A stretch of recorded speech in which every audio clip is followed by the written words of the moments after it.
Mm. Bueno, acá Hay eso es, digamos, la diferencia entre nacionalidad y ciudadanía. No todos los chilenos tampoco son ciudadanos. claro, claro. Digamos. Finalmente, si un extranjero, por ejemplo, viene acá a Chile y atropella a alguien, esa persona es responsable de su, digamos, acto.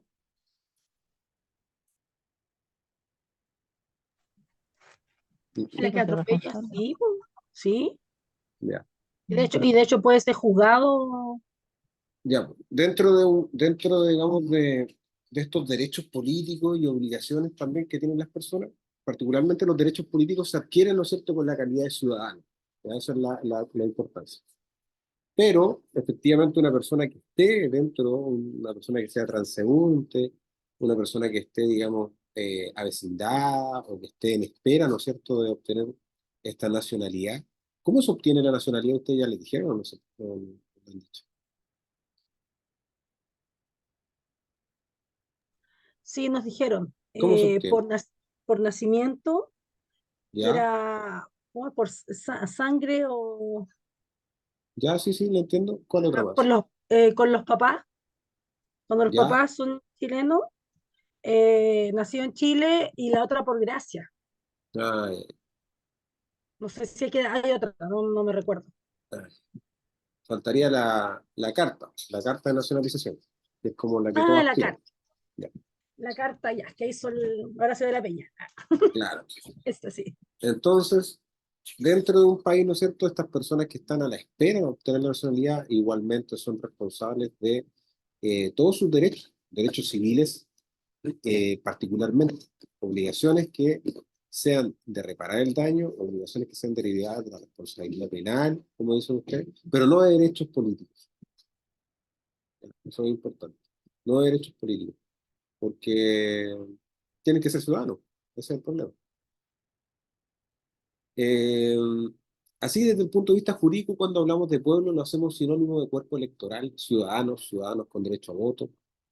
Eso, lo de pueblo, particularmente, ellos tienen derechos políticos, ¿ya?, de carácter subjetivo. Pero en Chile no existen pueblos que puedan elegir a sus representantes, particularmente de su estructura social. No existe eso en Chile. Entonces, ¿qué es lo que se hace comúnmente con estos pueblos? Se les reconoce a través de una ley indígena, pero no tienen su reconocimiento eh, como pueblo, ¿no es cierto?, con derechos políticos propios. Se quería hacer en un momento, pero no resultó. Y ahí ustedes ven más o menos cómo va definiéndose la estructura, ¿no es cierto?, de Chile, cómo sería la estructura de Chile, en el campo, digamos, de cómo está conformada la población. Eh, y en general a los pueblos indígenas se les reconoce ciertos derechos por sobre otros ciudadanos o ciudadanos chilenos. ¿Ya? ¿Ustedes saben algún beneficio que tenga una persona que tenga, digamos, origen indígena o que pertenezca a alguna etnia indígena? Para estudiar tienen la beca indígena, parece, ¿no? Ya. ¿Está bien eso, según ustedes, o no está bien? Porque estamos hablando de igualdad. ¿Qué sería la igualdad en ese sentido? Porque, ¿por qué se les da estos derechos a estos pueblos y no a todos los chilenos? O no a todos los ciudadanos chilenos. ¿Por qué se les quiere beneficiar más en ese sentido?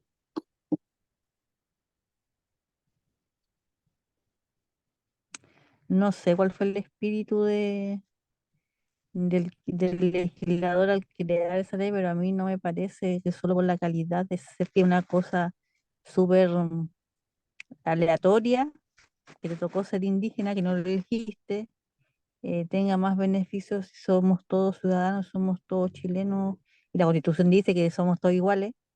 Creo que hay un dejo de discriminación, de diferenciación, pero ignoro cuál fue el espíritu del legislador al poner Ya, esa y ley. cuando yo les digo que que cuando volvíamos al principio de la conversación, que cualquier extranjero puede, ¿no es cierto?, tener obligaciones y derechos civiles. Esto quiere decir, puede ser contratado, poder comprar bienes, poder vender. Ahí también hay una especie ¿cómo diría?, de prerrogativa que se le entrega al extranjero y no es ciudadano. Eso se me entiende. En otro punto de vista, ¿no? Porque si bien es cierto, también la calidad de pueblo, como decíamos, adquiere estos derechos políticos, no los tienen los indígenas, pero por otro lado, los extranjeros sí tienen obligaciones y derechos civiles que les permiten realizar, ¿no es cierto?, contratos en nuestro país. A lo que me refiero yo es que todo el rato el derecho está, de alguna forma, agrupando a grupos, ya sean extranjeros, ya sean pueblos, que están dentro de la población chilena y que de alguna forma trata de poner en situación de igualdad junto con el civil, pues, junto con nosotros, que somos ciudadanos chilenos. Se supone que esa es la idea, pero ya vemos qué es lo que pasa. En muchos casos se producen desigualdades, ¿no es cierto? Otras garantías para más, otras garantías para menos. Entonces es una actitud completamente activa desde una perspectiva y también desde una perspectiva pasiva, porque cada individuo para participar en la vida política puede hacerlo siendo elegido o votando derechamente. Cuando hablábamos de pueblo ya lo dijimos que es como un cuerpo electoral, ya lo dijimos, en este caso, la soberanía en Chile. ¿Dónde radica? ¿En el pueblo o en la nación? Según ustedes, o según lo que le ha pasado al pueblo en Chile. ¿Dónde radica la soberanía? ¿Qué dice el artículo 5º de la Constitución chilena?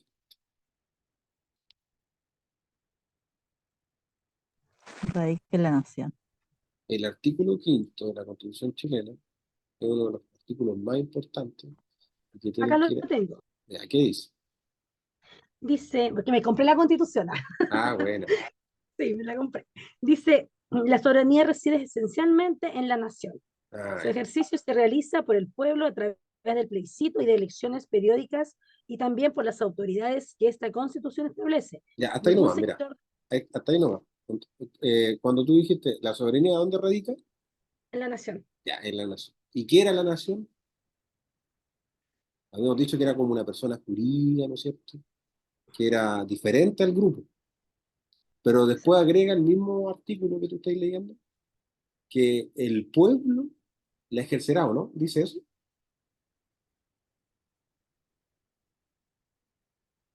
El articulado que tú estás leyendo dice que el pueblo, menciona al pueblo. Espérame, que la cerré. Ejercicio de soberanía reconoce como limitación el respeto de los derechos esenciales emanan de la naturaleza humana. Es deber de los órganos del Estado respetar y promover tales derechos Pero el garantizados por... principio del artículo, el principio. Ah, la soberanía reside esencialmente... Sí, su ejercicio se realiza por el pueblo a través Ya. de plebiscito y elecciones ¿Se periódicas. fijan o no? Entonces, para Chile, el pueblo es uno solo.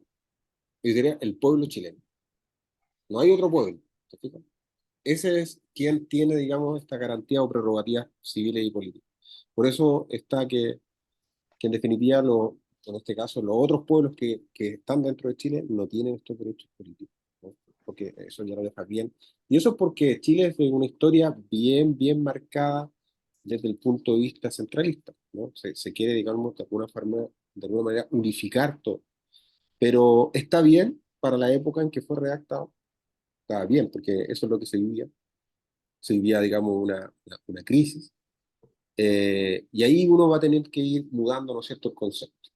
En definitiva, llegamos a lo que es nacionalidad, ya entendíamos lo que es ser ciudadano, llegamos a la nacionalidad y este vínculo, ¿no es cierto?, que une a las personas con el Estado, ¿no?, del cual derivan estos derechos y obligaciones recíprocas, ¿ya?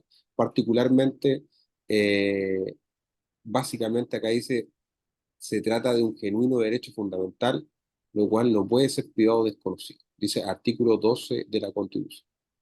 ¿Qué dice el artículo 12 de la Constitución? Tú la que lo tenés como a mano. ¿Qué dice? Dice, la persona afectada por acto o resolución de autoridad administrativa que la prive de su nacionalidad chilena o se la desconozca podrá recurrir por sí o por cualquiera a su nombre dentro del plazo de 30 días ante la Corte Suprema, la que conocerá como jurado y en tribunal pleno. La interposición del recurso suspenderá los efectos de acto o resolución recurridos. Ya, ahí es como una suerte de recurso, una suerte, no sé si es una acción particularmente para ejercer, ¿no es cierto?, este derecho a la pérdida de esta La nacionalidad, nacionalidad. porque supone que no existen los apátridas, pues no existen las personas que no tienen nacionalidad. No podría ser una persona apátrida.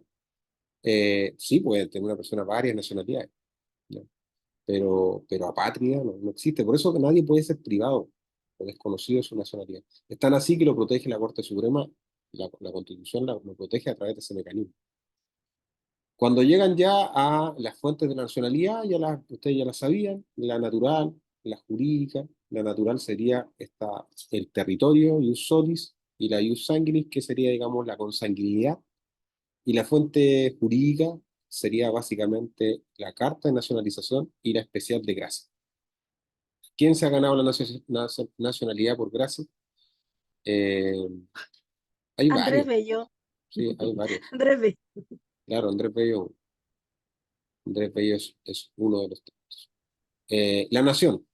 Bueno, acá lo que estábamos hablando un poco, vuelve a meterse a lo mismo. Ya vimos que la nación básicamente es lo más importante comunidad dentro del Estado. ¿Por qué? Porque involucra a todos los pueblos y a todo, digamos, conjunto o grupo humano que haya dentro de un territorio. Eh, Pascale Mancini dice acá, formula, perdón, el llamado principio de las nacionalidades. Los pueblos que por tener una comunidad de origen, de costumbres, de lenguas y conciencia, esa unidad constituyen una nación. Aquí aparecen unas situaciones enunciadas que serían costumbres, lengua, conciencia de unidad. Serían cuestiones subjetivas, ¿ya? Cuestiones que no teníamos antes en consideración. Antes decíamos nomás que un grupo humano, nomás que convive dentro de un determinado territorio, constituye pueblo. Y varios, digamos, dentro de ese mismo territorio, digamos, varios pueblos constituirían una nación. Pero aquí habla de costumbres, de lengua, de conciencia, habla como de un destino en común, ¿no? Y aquí es donde surge los primeros atisbos de lo que sería una nación. Una nación que sería una sociedad natural de hombres conformados en comunidad de vida y conciencia social. Acá habla de hombres, ¿cierto? Pero sabemos que la sociedad natural está compuesta por hombres y mujeres. Entonces, se fijan de inmediatamente que el concepto es antiguo, muy antiguo. Y porque la sociedad en ese tiempo estaba conformada solo por hombres, ¿se fijan? Porque claramente que en este tiempo las mujeres no tenían derecho a voto, ¿se fijan? Entonces no eran como ciudadanos. No sé si pueden entender la gravedad del asunto. Entonces, por eso la mayor de definiciones que están, digamos, en los libros aparecen los hombres, como que fueran la sociedad puro de hombres. No sé si a ustedes les molesta eso, ustedes como mujeres, o les da lo mismo. Si les da lo mismo, no es que Es que en realidad da lo mismo porque es un tema del lenguaje. es un tema de lenguaje Ya, y además que ya viendo Roma en adelante, ya. cualquier No, cosa sí, da lo mismo. no, sí se lo entiendo, no hay Es problema. que, es que ahora igual pensando en el contexto de la época también, yo creo que si fuese algo de ahora nuevo, de Por ahora eso, de esta época, uno por, diría, oye, hombres y mujeres, pero la claro, verdad que igual cuando uno decía antes los niños, ahora son niños, niñas, jóvenes. claro, Entonces, yo creo que es un tema del contexto de la época, ¿no? Así que no, la verdad que exacto, no. Sí, da lo mismo. exacto. Ya, para que ahí tengan sus opiniones frente al tema. Ahora, en los elementos de la nación estaría el elemento objetivo, este que ya lo habíamos definido, ¿no es cierto?, como aspectos de religión, lengua en común, habitar un territorio, antepasados, historia en común, y el subjetivo que sería este tema de toma de conciencia, ¿no es cierto? Básicamente con rasgos que le son propios, que lo identifican y lo diferencian de otra comunidad. Acá es difícil diferenciar. ¿Por qué? Porque se supone que la nación es una sola, ¿ya? Agruparía varios vínculos o lazos de sangre, lengua, historia y territorio. En Chile se agrupan varios de estos lazos, varios. Recordemos que este territorio estaba dominado, ¿no es cierto?, en su tiempo por tribus indígenas, ¿cierto? Diferentes tribus, diferentes también imperios que hubieron acá, y también diferentes formas de gobierno. Entonces, llegaron los españoles, ¿no es cierto? Se mezclaron, también se apropiaron, etcétera, y ocurre, ¿no es cierto?, esta mestizaje, ¿no es cierto?, que se produce en definitiva y que lleva a considerar a algunas personas por la toma de conciencia y por la historia en común con causas que no serían de índole nacional. Y aquí se empieza a producir como una suerte de quiebre de la nación, ¿no es cierto?, de una crisis de la nación, del concepto de nación. Pero ténganlo en mente porque esto ya va a decaer más adelante. Lo importante es que el concepto de nación es un concepto que nace particularmente para agrupar a varios grupos humanos, pueblos que tenían destino en común, ¿no? Y que los tienen en general, ¿no? Porque vamos a distinguir de ciertos lazos, ¿ya? Pero la lengua, la historia y el territorio siempre los distinguían más que otras cosas, y sobre todo el elemento subjetivo. Aquí está un poco lo que dice: se han producido en las últimas décadas un renacimiento de sentimientos diferenciadores, internacionalistas y regionales. Y ahí aparecen varias banderas. Se trata de movimientos independentistas o simplemente autonomistas. Ahí aparece la bandera de Mapuche. Ya está, ya estábamos como tirándola antes, pero ya apareció. Y así otras también intranacionales. ¿Por qué creen que pasa esto ustedes? ¿O por qué creen que está pasando? Esto es actual, esto está pasando. Porque hay una crisis en la nación.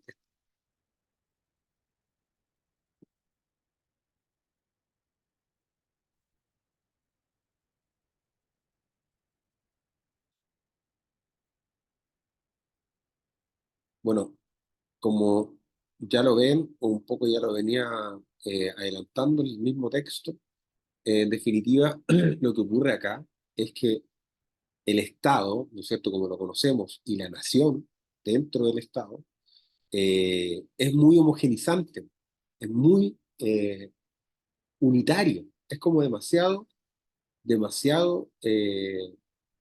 abarca tantos aspectos que va a, no sé si como que fuera una evangelización, podría llamarse, como se hizo, digamos, en las Guerras Santas, y particularmente cuando tomaron los territorios acá en Chile, o en Latinoamérica completa, que se empezó a traer, ¿no es cierto?, una sola idea. Bueno, eso produce el Estado unívoco, ¿no? El Estado-nación completo. Es una pérdida de la identidad, porque en definitiva aquí lo que se quiere es construir una identidad única y colectiva, siendo que los grupos humanos tienen lazos y círculos diferentes y de lengua diferente y de origen étnico diferente.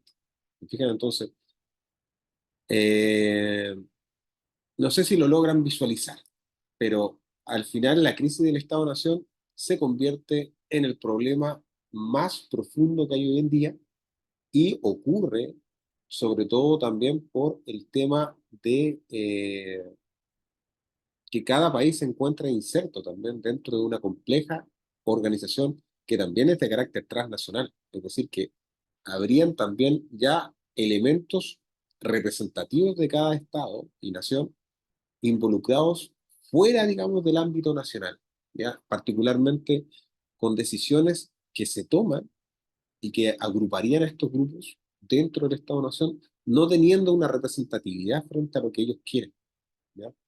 Eh, Muchos de estos grupos se involucran mucho con el tema espiritual y la naturaleza. Entonces siempre protegen sus territorios, protegen también su concepto de vida diferente al que se tiene hoy en día, como esta forma de vida, digamos, de producir, producir, producir, y siempre, digamos, ir caminando en ese bosque, y ellos piensan en lo contrario, ¿me entiendes? Piensan en la espiritualidad, piensan en la naturaleza, en el no destruir y el vivir de otras técnicas más sustentables.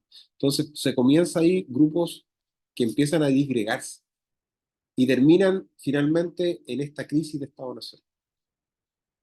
Eso el profe se los va a preguntar, pero ahí lo que tienen que saber más que nada, como les dije, es que hay una pérdida de la identidad colectiva. En eso se traduce. ¿Usted qué creen de la crisis del Estado-Nación? ¿Está bien? ¿Ocurrió? ¿Está ocurriendo para ustedes? ¿Cuál es su punto de vista frente a ese tema? Este tema me recuerdo que lo vimos en clase y tal como decía la Lorín, yo creo que, por ejemplo, lo que hay en Chile con los mapuches no está bien porque, eh, de hecho, en el intento de constitución prácticamente íbamos a dividir en dos Chiles. Y realmente, en lo personal, eh, creo que no sería beneficioso como país que tuvieran ya, porque ya tienen beneficios solo por el hecho de ser mapuche, entonces creo que no sería beneficioso. Y en otros países que vimos con el profesor, también pues hay algunos que se quieren,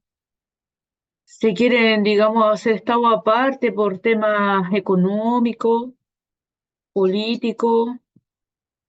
Entonces, finalmente, según mi opinión, yo creo que no sería bueno.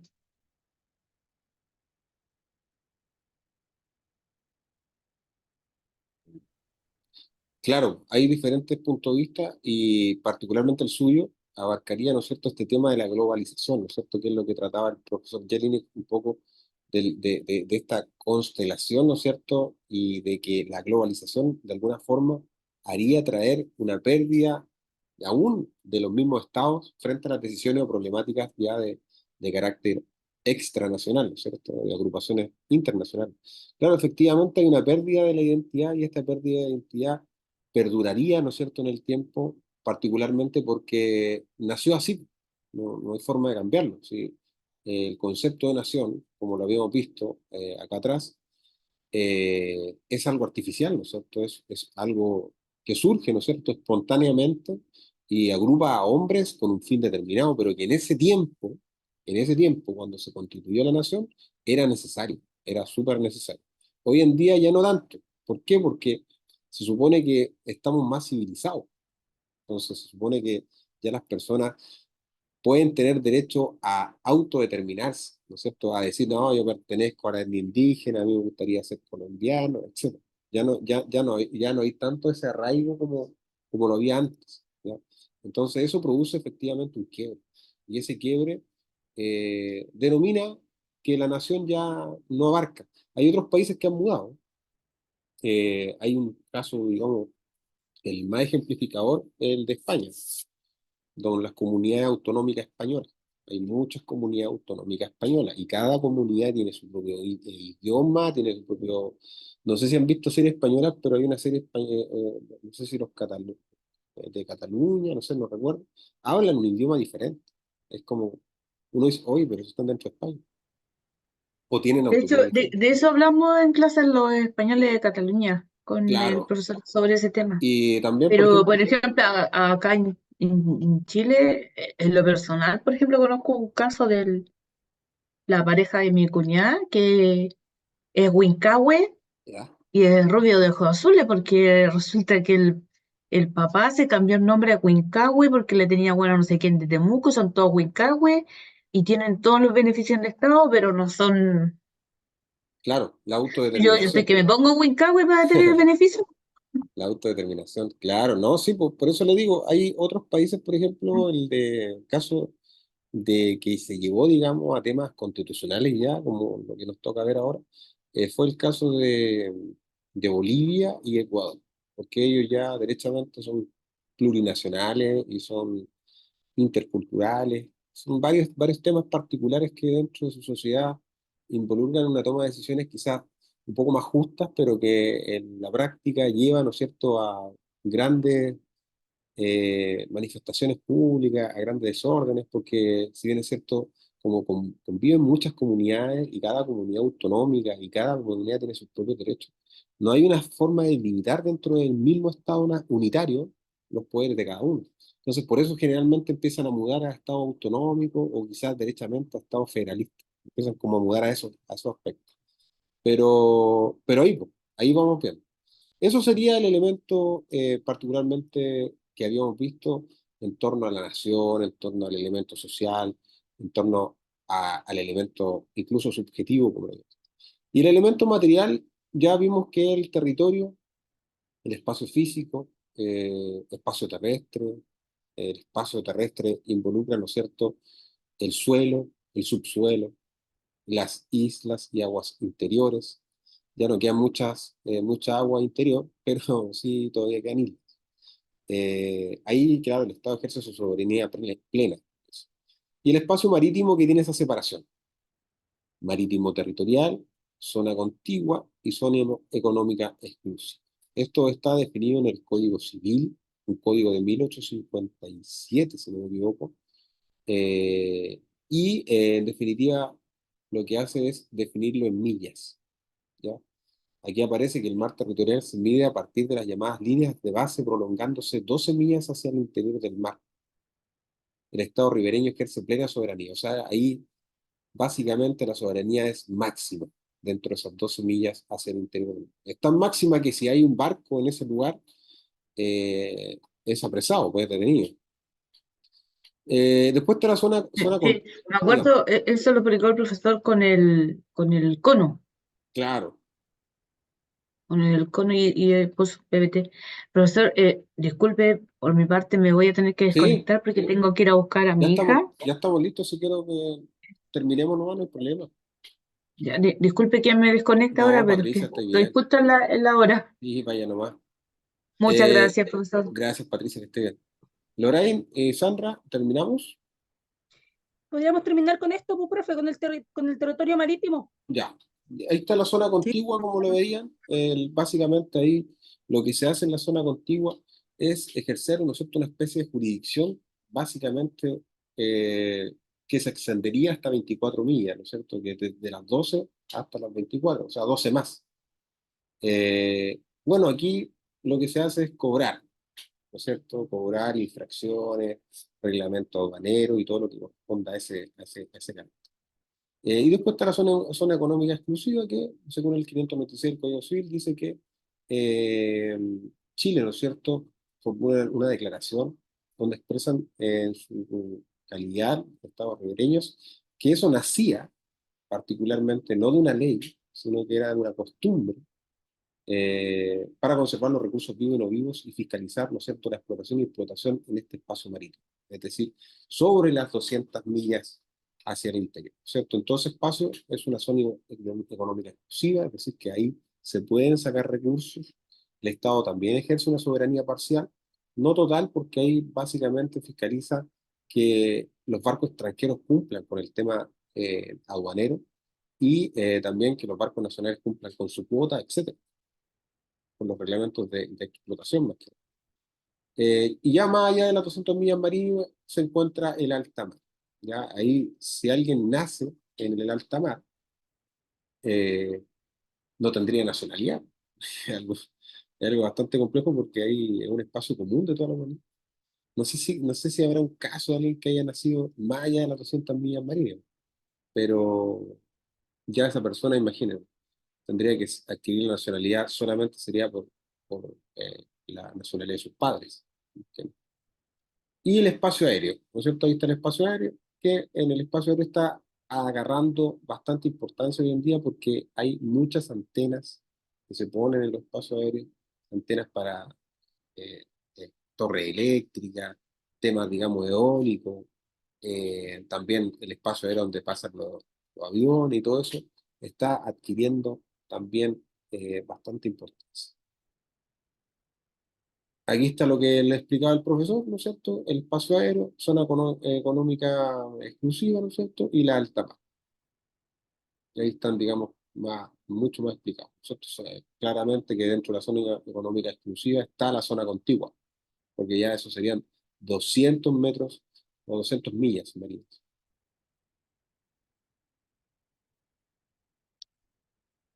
elemento sociológico, el poder. No sé si quieren terminar acá o se termina, digamos, el Zoom. Yo creo que por mi parte igual tengo que retirarme. Ya, pues, Así terminamos acá que entonces. la otra semana continuar con esto, profe. No hay problema. Quedamos en el poder. El Quedamos de poder, acuerdo. listo. Ya, que estén Ya. bien. Cuídense. Ok, Chao. ya, chao, Buenas chao. noches. Problema.